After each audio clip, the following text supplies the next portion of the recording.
Welcome students, हम बात करेंगे प्रॉब्लम की जो कि है solving equations with quadratic radicands at both sides. मतलब कि हमारे पास जो हमारी गिवन इक्वेशन है वो एक रेडिकल इक्वेशन है, मतलब कि एक ऐसी इक्वेशन जिसमें कि वेरिएबल रेडिकल साइन के अंदर हो। ये जो साइन है ये रेडिकल साइन होता है। अब इसका इंडेक्स मतलब 2 से स्टार्ट होता है, 3, 4, 5 कुछ भी हो सकता है। तो ऐसी इक्वेशन को हम कहते हैं कि रेडिकल इक्वेशन है। ठीक है जी। अब इसका सोल्यूशन निकालना है, मतलब एक्स की वो वैल्यू मालूम करनी है जिसको कि इस इक्वेशन में दर्ज करने से हमारा इसकी लेफ्ट साइड और राइट साइड ठीक हो जाए। ठीक है, मतलब ट्रू हो जाए। और अब उसको फाइंड करने के लिए पहले इस इक्वेशन को हम क्वाड्रेटिक इक्वेशन की शेप में लिखेंगे। क्वाड्रेटिक इक्वेशन की शेप में लिखेंगे। अब आपको पता है कि जो हमारे पास क्वाड्रेटिक इक्वेशन है इसकी स्टैंडर्ड फॉर्म क्या है। ठीक है जी, मैं यहाँ पे स्टैंडर्ड फॉर्म लिख देता हूँ। A X square plus B X plus C is equal to 0। ये है जी हमारे पास स्टैंडर्ड फॉर्म क्वाड्रेटिक इक्वेशन की, या जिसे हम सेकंड डिग्री पॉलिनोमियल इक्वेशन भी कहते हैं। ठीक है, अब इसमें ये बात मतलब एक ऑब्वियसली आप जानते ही होंगे कि ए 0 नहीं होता, बल्कि बी और सी 0 भी हो सकते हैं और नहीं भी हो सकते, मतलब डिफरेंट केसेस है। अब इस इक्वेशन को हम सिलेक्ट करते हैं। ठीक है, तो मैं इसी को कॉपी करता हूँ। ठीक है, और इससे मैं अब सॉल्व करना शुरू करता हूँ। अब इसके लिए जो मैं टेक्निक यूज करूंगा वो कुछ इस तरह से होगी कि मैं जो इसमें रेडिकेंड्स है, ये जो बेसिकली रेडिकल साइन के अंदर एक्सप्रेशन लिखे होते हैं जिसकी जितनी मतलब 3 टर्म्स भी हो सकती है। अगर यहाँ पे देखें तो ये 3 टर्म्स हैं, जिसे ट्राइनोमियल भी कहते हैं हम। ठीक है, तो पोलिनोमियल जिसकी 3 टर्म्स और ट्राइनोमियल, तो ये रेडिकेंड कहला रहे हैं। ठीक है, अब इन रेडिकेंड्स की डिग्री 2 है, इसलिए मैंने क्वाड्रेटिक रेडिकेंड्स में कह रहा था। और ये दोनों साइड पर, राइट साइड पर भी लेफ्ट भी, इसलिए तो ये खास टाइप है।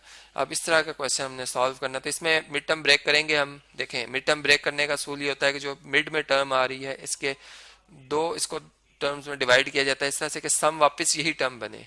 2x और नेगेटिव x अगर आप देखें तो वापस x बनाता है, जबकि 2x को माइनस एक्स से मल्टीप्लाई करें तो माइनस 2x स्क्वायर आता है, और x स्क्वायर को भी माइनस 2 से मल्टीप्लाई करें तो माइनस 2x स्क्वायर ही आता है। मतलब दोनों बातें, दोनों शर्तें वो पूरी कर रहा है यहाँ पर अगर आप देखें तो। अब यहाँ पर अगर आप देखें तो ये जो आपके पास 18x स्क्वायर आता है इनका प्रोडक्ट, अब हमें 11 को ऐसे लिखना है कि 18 बन जाए। ठीक है, तो मैं इसे चले मैं ऐसा लिखता हूँ 9x, बल्कि 2x प्लस 9x। ठीक है, मैंने थोड़ी सी तरतीब भी रखी है ताकि 9 और 18 में से हम 9 कॉमन ले भी सकें। ठीक है, अब बिल्कुल वही रूल है। मैं क्विकली इसको अब सॉल्व करूंगा, क्वेश्चन काफ़ी लेंथी है हमारा ये। ठीक है, इसी तरह इसके भी मिड टर्म ब्रेक करें तो ये हमारे पास बन जाते हैं जी X square minus 27x plus X plus 2x। देखें 27 में 2 ऐड करें, माइनस 27 में माइनस 25 आएगा, और 27 को 2 से मल्टीप्लाई करें 54 ही बनता है। ठीक है, ये आप समझ गए हैं। तो इसी तरह से अब इससे नेक्स्ट अगर अब देखा जाए तो यहाँ पर फैक्टर्स बनाएंगे हम। इन दोनों टर्म में से x कॉमन लिया जा सकता है, इनका HCF है। यहाँ से x प्लस 2 रह जाएगा। यहाँ से आप नेगेटिव कॉमन लेंगे तो नेगेटिव 1 x को भी डिवाइड करेगा, नेगेटिव 1 माइनस 2 को भी डिवाइड करेगा, तो ये x प्लस 2 हो जाएगा। ठीक है, इसी तरह से यहाँ पर भी आप क्या कर रहे हैं, x कॉमन लेंगे, यहाँ पे x प्लस 2 आएगा। यहाँ से आप 9 कॉमन लेंगे, ये x प्लस 2 आएगा। ठीक है, इसी तरह से आप यहाँ भी सिमिलरली सेम प्रोसेस है, इसलिए मैं इसको बार बार नहीं रिपीट कर रहा। यहाँ से आप x कॉमन लेंगे, यहाँ से आप प्लस 2 कॉमन लेंगे तो x माइनस कितना आएगा जी, 27 2 54 होता है ना, तो 27 आएगा। ठीक है, 27 आ जाएगा। ये क्लियर होगी बात।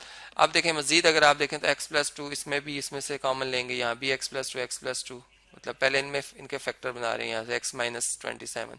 तो ये कॉमन लिखने के बाद जो एक्सप्रेशन आएगा हमारे पास इस रेडिकेंड, मतलब रेडिकेंड के तौर पर x प्लस 2 कॉमन लिया तो x माइनस 1 रह जाएगा। ठीक है, फर्स्ट टर्म में x तो सी में माइनस 1। इसी तरह यहाँ पे अगर आप देखें तो x प्लस 2 कॉमन लिखा हमने, x फर्स्ट में और प्लस 9 सेकेंड टर्म में ये रह जाएगा।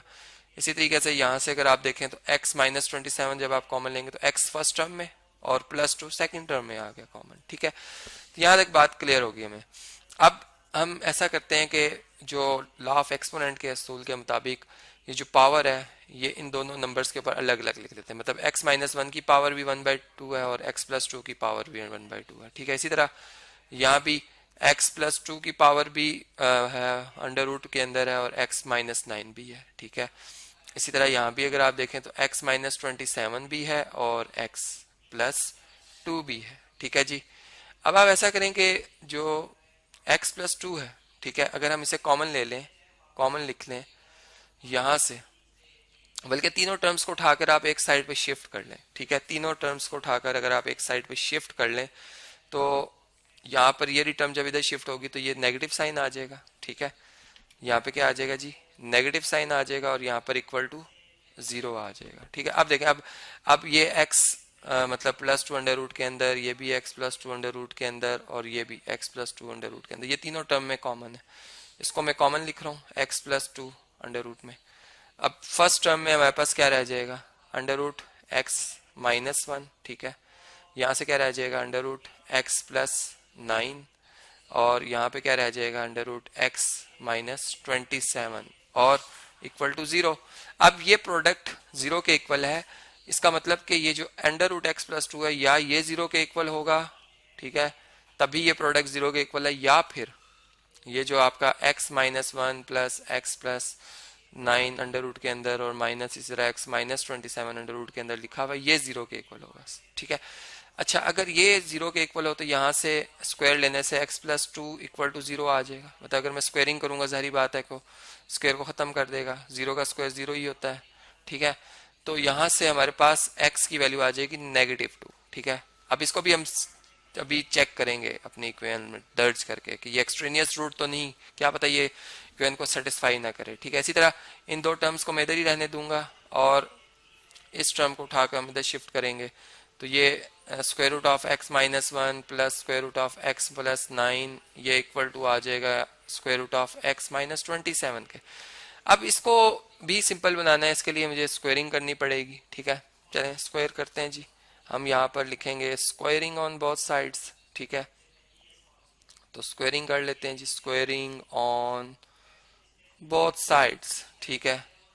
तो हमारे पास जो रिजल्ट आएगा कुछ इस तरह से आएगा कि यहाँ पर आएगा जी, बल्कि चले मैंने जब स्क्वायर लिखा तो ये स्क्वायर यहाँ भी स्क्वायर आएगा, ठीक है। ये स्क्वायर स्क्वायर रूट को खत्म कर देगा, यहाँ पे a + b होल स्क्वायर का फार्मूला अप्लाई होगा। मतलब फर्स्ट टर्म का स्क्वायर, इस टर्म का स्क्वायर, ठीक है, प्लस सेकंड टर्म का स्क्वायर, ठीक है जी, और +2ab होता है, ये बात आप जानते हैं।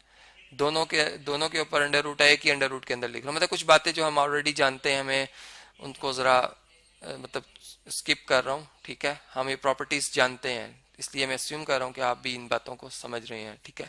अब स्क्वायर स्क्वायर रूट को खत्म कर देगा, ठीक है। वो बात जो हम जानते हैं उसको हम यहाँ पर इस्तेमाल करेंगे, ठीक है। चलें स्क्रीन पे मैं यहाँ पर लिख देता हूँ।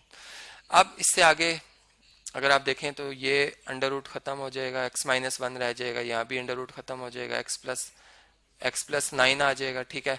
यहाँ पे 2 और ये अंडर रूट के अंदर x -1 और x +9, ठीक है।